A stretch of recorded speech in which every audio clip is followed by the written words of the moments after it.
Mercy Me is coming to Pittsburgh. The Together Again tour with Mercy Me, Crowder, and special guest Andrew Ripp. Thursday, October 5th. Bring your family and friends to the PPG Paints Arena in Pittsburgh for Mercy Me, Crowder, and Andrew Ripp live in concert. 3 multiple award-winning artists on one stage for one night. Let your spirit soar, your heart sing, and your faith ignite. Mark your calendars for Thursday, October 5th. Get your tickets now at mercyme.org. Money is personal. Yeah. Money comes from your career. You make money to be able to provide for your family, and you're trying to take care of yourself and set yourself up for the future. If you're prideful or you're making your value based on what you have or you don't have, you feel vulnerable.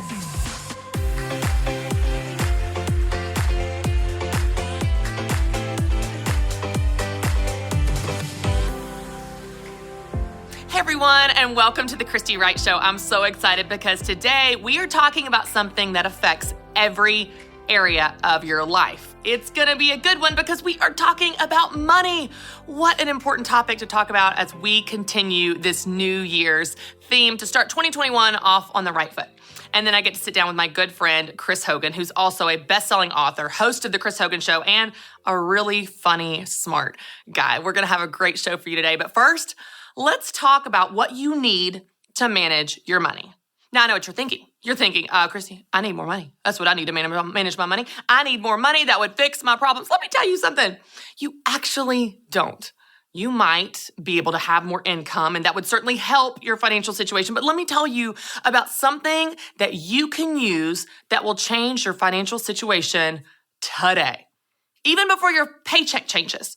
You can use something today that will change everything. But before I give that away and before I dig into that, let me give you an example that has nothing to do with money. Because I know you got some feelings about money. You might have some beliefs from your childhood around money, like I talked about with Rachel Cruz recently. You might have some real struggles you're facing, and that is a very real reality for you right now. So I don't want you to start getting worried about what I'm going to teach you about money. Let me give you an example that has nothing to do with money. Running. Y'all know I love a good running example. Listen, I remember when I first decided to run my first marathon. I was a senior in college. I had never run more than 4 miles. Never. And I didn't decide to go halfway. I wasn't like, let me start out with a 5K or a half marathon, which is 13.1 miles. No. I'm just going to go all in. Just going to go for it. I'm going to do a full marathon, which is 26.2 miles. Now, y'all, to me at that time, as a 22-year-old, that seemed inconceivable. There's no way I could run 26.2 miles when I had never run more than 4 miles. Like, that is ludicrous. Well, I did something that was pretty basic at the time. I went to a bookstore and picked out a marathon training book. It was by Hal Higdon at the time. For those of you guys that are runners, you probably are familiar with his books. He's a legend in terms of marathon training, and he had a whole list of options of marathon training plans. So I buy this book because this is before you can just find anything you want on Pinterest. I buy this actual real book in my hands and go through and I look at the plan. Well, week 1, the long run to prepare you for the race is just 3 miles. Well, I can do that. Well, week 2, the long run is just 4 miles. Well, I've done that before. And then you continue to build on that 1 week at a time, one long run at a time, until your long run is 20 miles. Now, y'all, when I looked at that plan and I started to see how it starts so simple, these baby steps, these quick wins, I thought, well, I can do that. Well, I can do that. Well, I don't know if I can do that, but if I can do that, maybe I can gradually get to that. And when I could see it, I knew that I could do it. And the same is true for you in any area of your life. That's the reason that teachers and speakers and authors and thought leaders love to give you plans, because when you can see it, you can do it. We put out books from our company, Ramsey Solutions, all the time. And you know what they have in them? Plans. For example, some of you guys may be familiar with Dave's book, best-selling book, millions and millions and millions of copies sold, Total Money Maker. You know what this is? It's a plan. My book, Business Boutique. You remember this? Came out in 2017. Help you start your side business, small business, make money doing what you love. You know what it is? It's a plan. Chapter by chapter, step by step, here's what you need to do to build your business. Okay, look, you can buy books and plans for anything. The tech diet for your child and teen, the 7-step plan to unplug and reclaim your kid's childhood. Okay, great, about technology. Dinner for $1. What's a recipe? It's a plan. That's a plan. You sit down to cook, you follow the steps. That's what it is. It's a plan. Homeschooling for college credit. I don't even know the homeschooling. It's a homeschooling plan. Listen, you can find a plan for any area of your life. And whether you realize it or not, the plan is the thing you need to win. When you can see it, you can do it. But if you don't have a plan, you will wander aimlessly. You will feel lost, overwhelmed, frustrated, discouraged, and defeated. And that's the reason that some of you have felt like that with your money, because you don't have a plan. And the only thing that you need to get to where you want to be financially this year, as crazy and unknown as it may be, is a plan.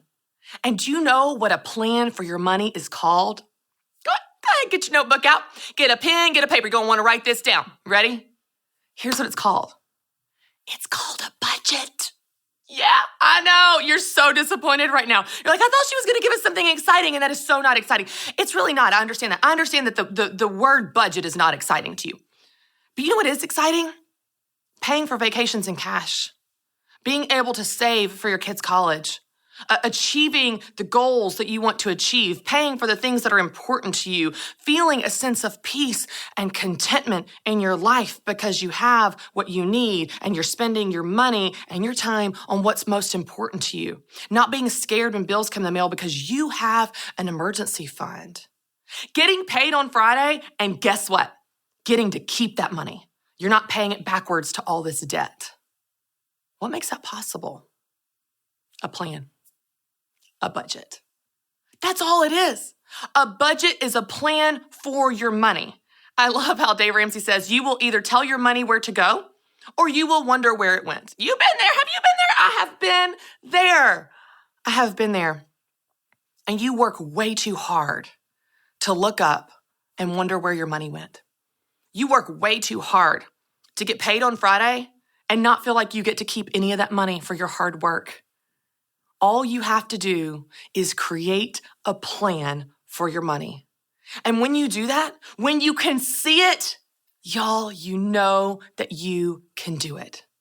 That's the reason that we do what we do here at Ramsey Solutions. That's the reason that we have the Dave Ramsey Show that 16 million people listen to. That's the reason we have Chris Hogan, Rachel Cruz, Anthony O'Neill, Ken Coleman, all of us teaching to help you in every area of your life, but specifically with money. It's Dave's heart to help people become debt-free and take control of their finances. It's also his story of going bankrupt and digging his way out of his mess that he made using biblical principles about what God says about money. It's why we do what we do. It's core to who we are.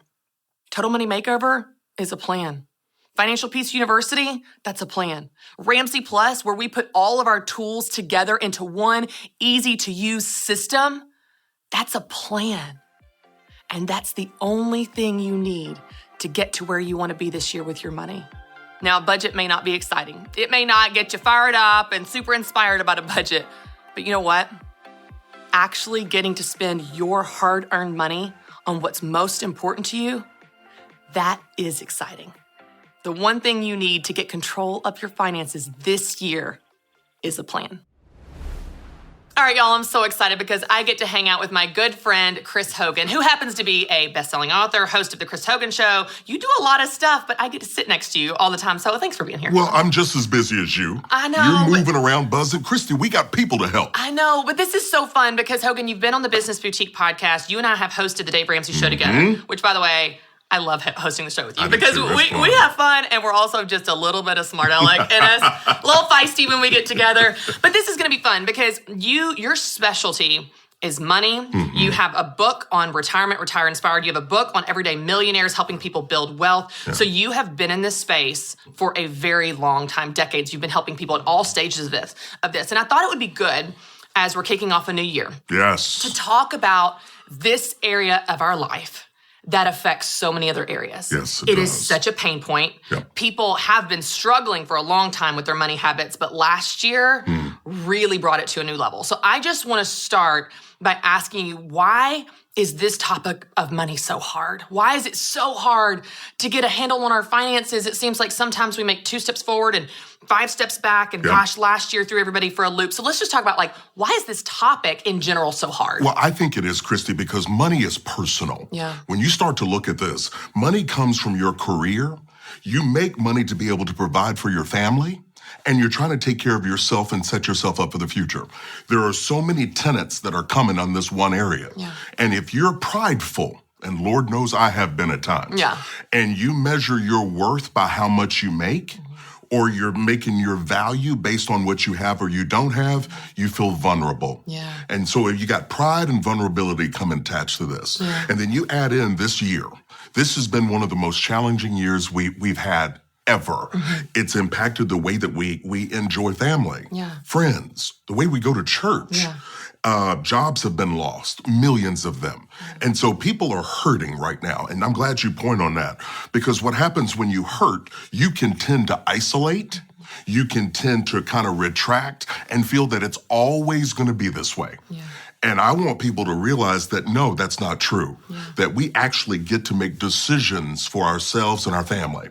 And so I want people to really start to come out of their shell on this. Be more open and asking for help.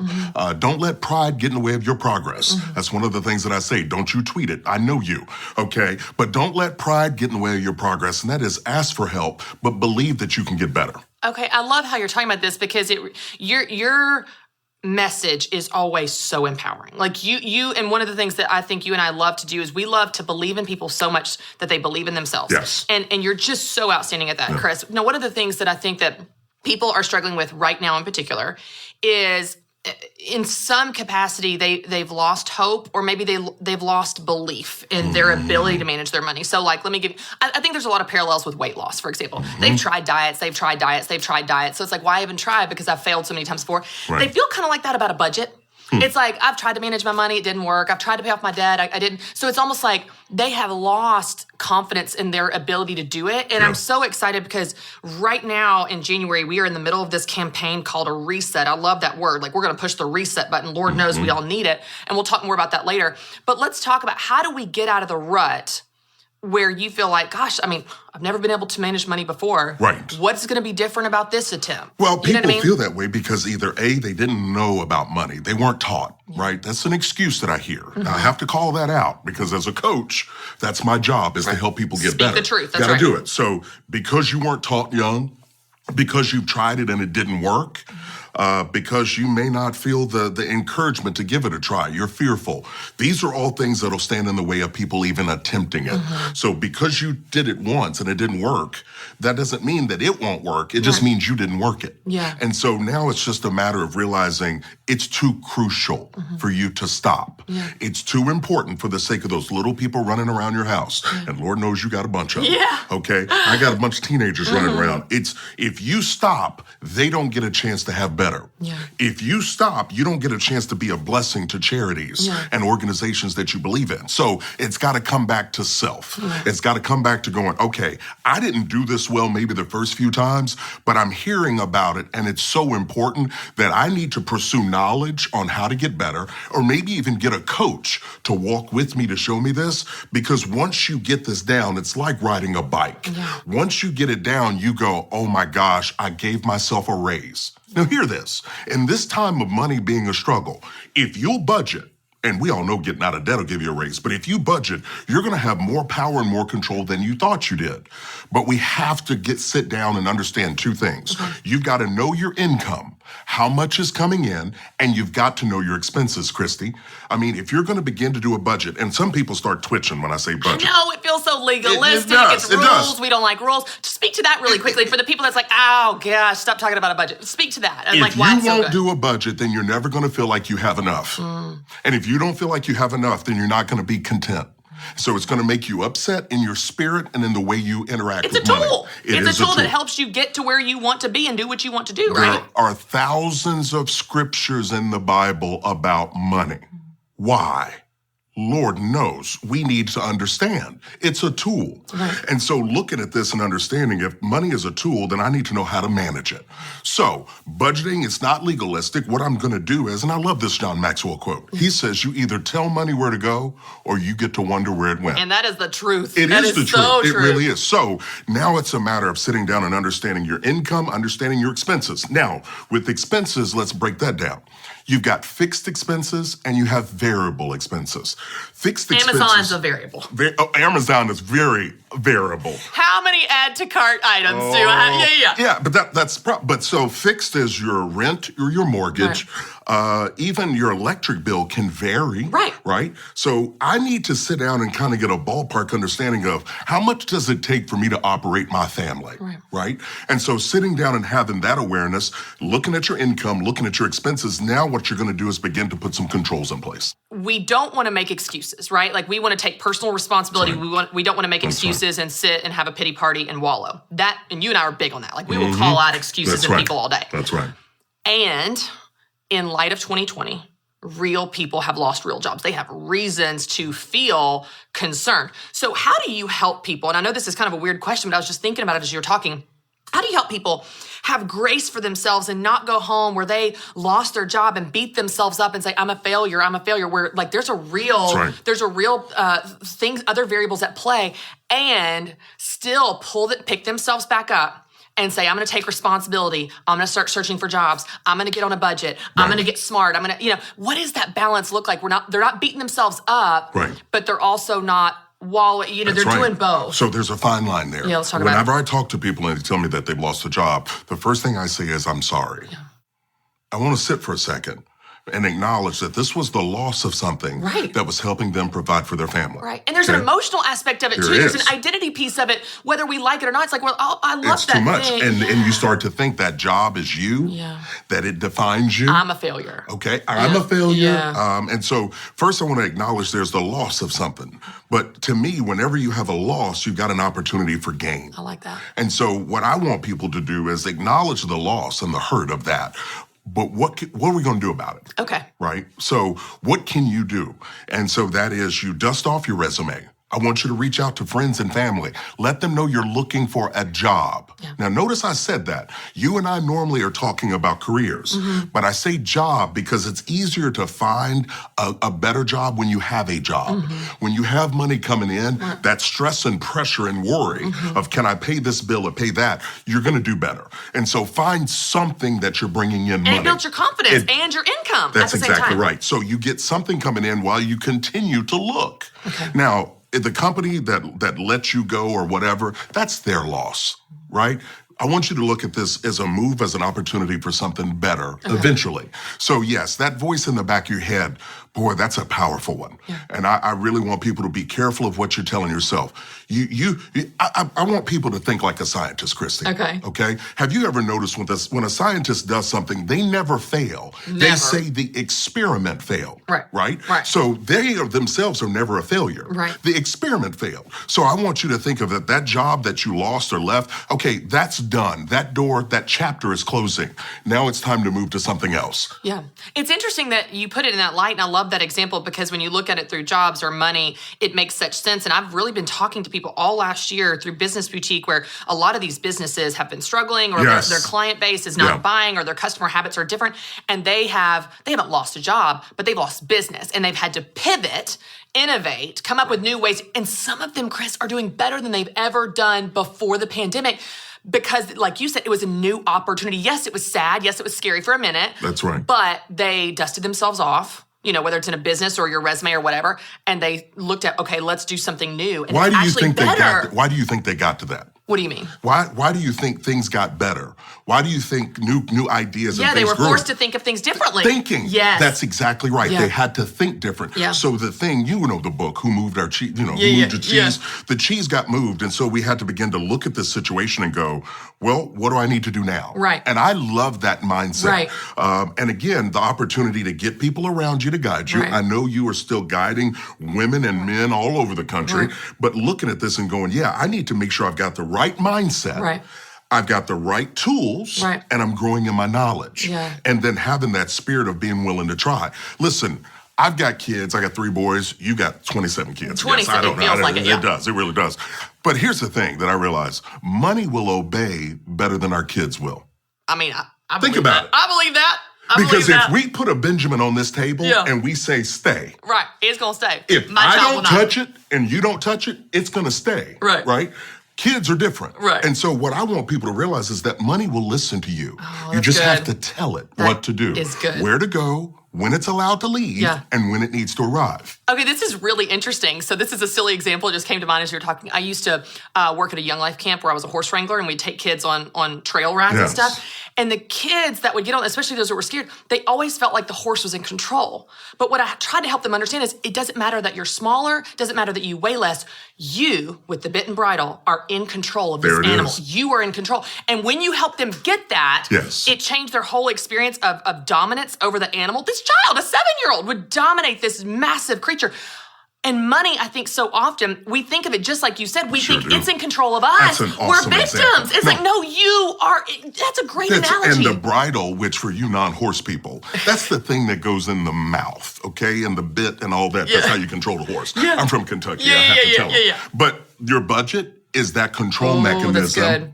for your money. Yeah. So now I'm going to say this is what my electric bill tends to be. Yeah. If it's between 50 and 75. So in your mind, you're going to go, okay, I'm anticipating 50 to 75. Yeah. If your rent's $1,200 or your mortgage payment is $2,500, I'm going to begin to sit down and write down and go, this is where money needs to go. This is what I have to take care of. Okay, I love this horse example. This is so silly. We're just going with it. I love this horse example, though, because it's like, I would never get on a horse bareback without a bit and bridle. I would never just hold on to his mane. Oh, That would I'm not be doing that. dangerous, Yeah, I'm right? not doing It that. would be dangerous. It would be out of control. It would be reckless. Yeah. That's what it's like when we have this money coming in and we're not controlling it with the budget. There It's you go. dangerous. It's reckless. It's careless. And so much of our feeling out of control is simply because we're not using that control mechanism. So I love that. Okay, I got one more. Okay, let's have it. Let's just keep Because going. horse racing, right? Okay. I love to watch those thoroughbreds run. Yeah. And if you notice, on race horses, they put on what are called blinders. Because they only want them to focus going forward. Right. Right? They don't Not want what that them, horse is don't doing. get distracted. Not what that right? horse is doing. And here again, the budget can tend to help us have blinders on of going, I'm not worrying about what neighbor X is doing. Nope. I'm not worried about my family member. What I'm Nope. going to do is keep my eye on my goal for myself and That's my right. family. That's right. And so it's just an opportunity to have more control. Money impacts relationships. Money impacts a lot of our own self-feeling, how we're Dignity, doing. yeah. So when you get more in control of it, you're going to be more in control of how you feel. Yeah. You're going to be better prepared to deal with relationships. Yeah. And you're going to make progress. And what's so interesting, and I want to call this out, is it's more about the control than it is the amount of money. You can feel in control at $30,000 a year. Really? So you and just got to call me out like this? No, because this is what I got to tell myself. Isn't this true though? It's so true. I remember saying back before I met up with Dave or didn't have these Yeah, principles, I said, when I start to make X, I'm going to get more serious. And guess what I did? You I got made less X serious. and I had more stuff and less progress. Yeah.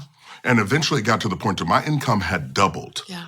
And I still wasn't making more progress. I had more stuff. Yeah. I didn't have a plan. Right. Right. And so please, please, please, for the people out there, please don't believe that it's about how much you make. Yeah. That is a lie. Yeah. Because if you can't handle 20,000 well, you won't handle 30. Yeah. And so on and so forth. So I encourage people, start where you are. I love that. I want you to get serious and intentional right where you are. And it doesn't mean that you don't have debt and that you're not having some tough times. Right. It just means we got to make better decisions Right. and understand, what am I going to do about it? Yeah. If you're not having enough income, then I got to think of ways to bring in extra.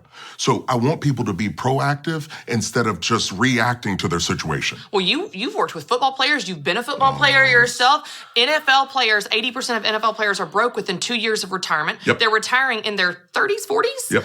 And they made millions. So it's not the amount of money. We hear about school teachers. You wrote about this in That's your book, right. Everyday Millionaires. That's right. We hear about school teachers, bus drivers that are millionaires because they controlled it. That's right. We did the largest studies ever been done on millionaires. Talked to over 10,000 of them. A third of them, didn't have a 6-figure household income between the two working. Think about this. Unbelievable. So it's not about how much you make, it's your plan. Yeah. And budgeting, as you brought up, is a key tool. I'm telling you, if you get started in that, you got to decide to get someone to help you, decide to learn in your knowledge, but don't stop. And we often use the riding a bike example, right? Because once you got that down, you had it. Right. And budgeting's the same way. Some people, they're going to need to learn to ride more. They got to try, but just don't stop. It's that important. What's amazing too, because our entire strategy with how we train people to manage money from Dave, the legacy of our whole company of Ramsey Solutions, really starts with quick wins. It starts with small wins. We're not going to say, take your biggest debt and tackle that first, because you're going to be overwhelmed and discouraged quick before you begin. But we have a new initiative, a 90-day challenge called Reset, where we are going to help people get these quick wins. Yes. And I'm really excited about it because we've taken all of our apps that help people from budgeting to paying off their debt, tracking their progress on their goals, and it's called Reset, our 90-day money challenge. So talk to people about kind of what this is and how Ramsey Plus is that plan that they need to get the control we're talking about. Yeah, absolutely. Well, listen, you and I both know what happens when people get focused, right? And when we hyper-focus on something, we tend to make progress. Right. That's why the baby steps are set up in the way that they are. Right. You do one thing at a time. One thing at a time. One thing at a time. So if with this reset, I'm excited for what's going to happen in the country. Because if you say over the next 90 days, I'm going to be more intentional than I ever have. Right. I'm going to be more aware than I ever have. And I'm going to be more focused. Oh, people are going to make progress because they're going to start to look at things and not let that one click buy over there jump and knock their budget off. Right. So I'm excited because Ramsey Plus is that information. It's that one stop. It's that one place where you need to go to get the guidance, to get the coaching, to get the accountability, but to also get the community. And that's a beautiful thing because, see, too many people out there feel like it's just them having this struggle. Yeah. Child, let me tell you, life happens to everybody. But what doesn't happen is progress. So what you have to do is decide. So people getting a part of this reset, this 90-day all-in challenge, they're going to feel more in control than they ever have been. And I'm excited because it's going to set them up to make 2021 that year of rebound. And I love it too because we start with quick wins, but those quick wins turn into big wins, and those big wins turns into life change. And it all started because you decided to, maybe I'll try a budget again. Maybe I'll download this Ramsey Plus app. Maybe I'll join and just do this free trial. Just so you guys know, this system is a really simple plan to get you the control that you've been seeking. And you remember at EntreLeadership Summit last year when Craig Rochelle spoke. I don't know if you remember this part, but he spoke on systems. Yes. Now that at first glance seems super boring. Systems, that is not exciting. But the way that he explained it and unpacked it, he says we either have systems in our life by intent or by default. That's right. And I realized that I had systems, like a system for waking up. My system just sucked. I hit snooze 47 times. So you can have a system that sucks by default, or you can have a system by by intent. And that's what this plan is. Ramsey Plus is a system. It is. From this suite of apps to give you everything you need to take control of your money, get these quick wins, get the big wins, in 90 days hyper-focus, and truly change your life around. And you're going to know the numbers better than I do. The average family pays off $5,300 in debt and has $2,800 in savings. $2,800 in savings. That's amazing turnaround. Watch this. We're going to take a whole different approach. Okay. What has this information done for the life of you and Matt? Oh, well, aside from financially, we are a team because we're speaking the same language. We're playing from the same playbook. This is our playbook. Yeah. Right? It's changed my life. It's allowed me to be able to set up things for my kids. Yeah. It's changed my life. It allows you to give it does. When you want to give. It impacts things. And so that's what you're hearing.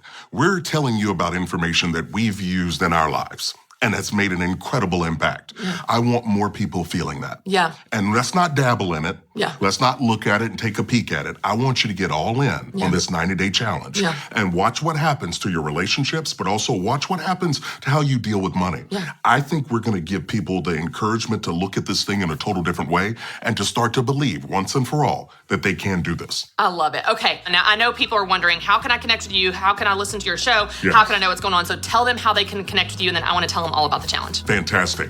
Go to ChrisHogan360.com to learn more about me, The Chris Hogan Show, as well as free articles, a lot of information there, and free tools to help you. Okay, and then you guys don't want to miss this challenge. Listen, 90 days. You can do anything in 90 days.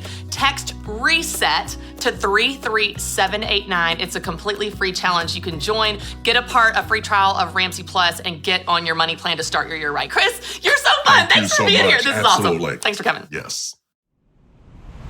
All right, y'all, I'd love to share a verse with you from the book of Luke. And many of you know this is my grandmother's Bible, which is so fun. This is the NIV translation, and this is Luke 14:28. Here's what it says. Suppose one of you wants to build a tower. Will he not first sit down and estimate the cost to see if he has enough money to complete it? For if he lays the foundation and is not able to finish it, everyone who sees it will ridicule him, saying, this fellow began to build and was not able to finish. This is one example of where God talks about money in the Bible, where Jesus talks about money in the Bible. There are hundreds of verses that teach us what we need to know and do when it comes to money. So often, I don't know if you guys feel like this, but we think of money as this other part of our life, right? Like we have these different compartments. We have our family, our faith, our finances, and so on. But do you know that God cares about all those things?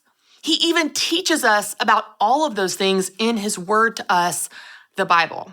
So whether we need wisdom on family or our work or what decision to make next or our finances, God has answers in his word to us. God has wisdom for us in the Bible. And I love this example specifically because it's talking about a very practical task.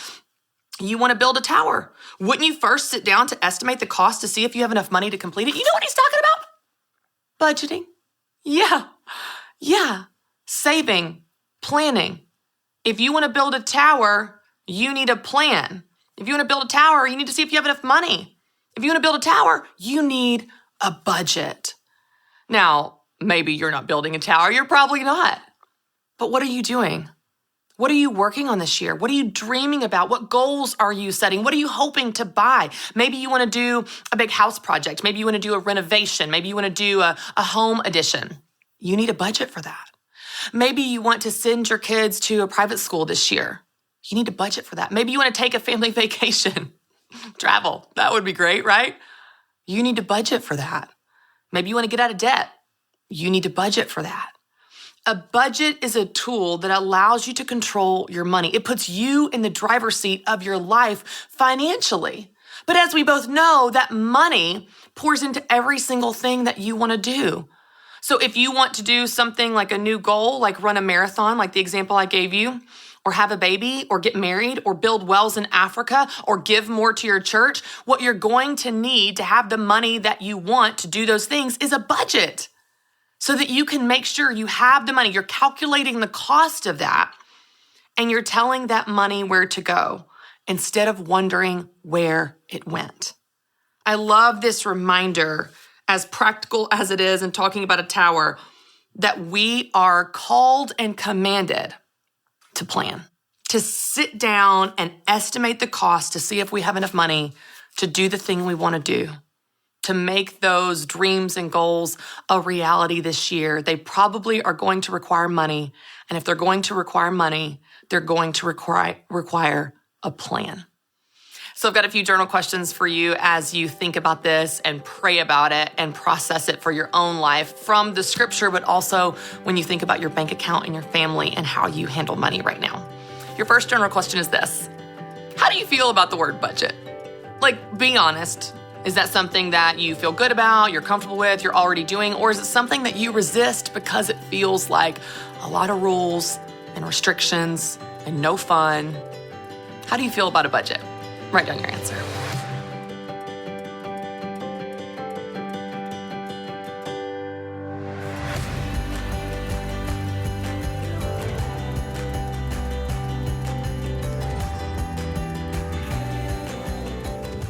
All right, number 2.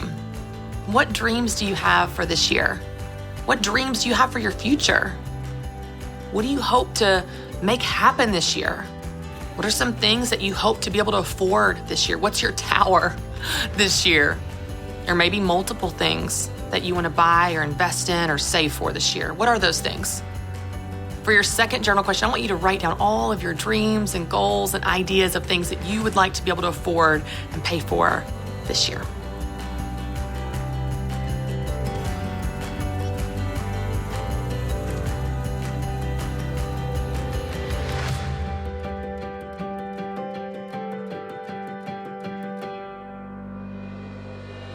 All right, number 3, have you made a plan to make those happen? Have you put those things in your budget? Write down your answer.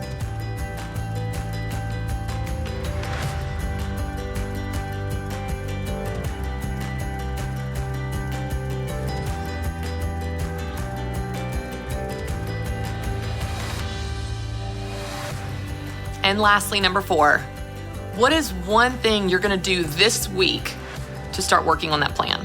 Maybe your first thing is just to create the plan because you don't have one yet. Maybe the thing you're gonna do this week is to revisit your budget because it's so old and dated and not even really working for you anymore because so much has changed in your life. Maybe the action you're gonna take this week is to revisit and revise your budget.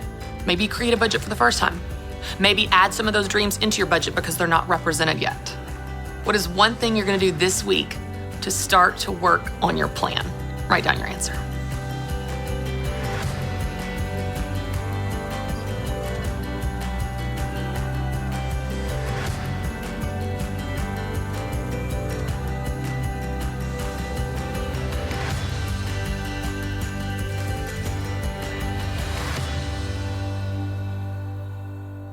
All right, I would love to pray for us as we wrap up like we always do. God, thank you that you care about us. Thank you that you care about every detail and decision in our life. You care about our family, our finances, and everything in between. And God, thank you that you give us wisdom in your word of what we are to do with the money you've entrusted us with. Lord, help us be grateful. Help us be content in our financial situation and be grateful and realize how much we've been blessed with. And at the same time, let us be wise with how we use it and how we steward it. We can still aspire to new things and different things and better things and bigger things and set goals and create budgets to reach those goals. But God, let us do it with a heart that is grateful. God, I pray that you would give us the wisdom we need, the discipline to follow through. And God, give us the right heart as we chase these things and dream about these things and go for these things. And let us use our financial situation, but also every area of our lives to glorify you. In Jesus' name, amen. Thank you all so much for joining me. I love kicking off this new year with you as we are talking about so many things that are important to every aspect of our life, from our identity last week to money this week. And next week, we're going to have another awesome show for you, so don't miss it. And of course, as always, for more encouragement on building confidence in yourself and the God that created you, you can visit ChristyWright.com.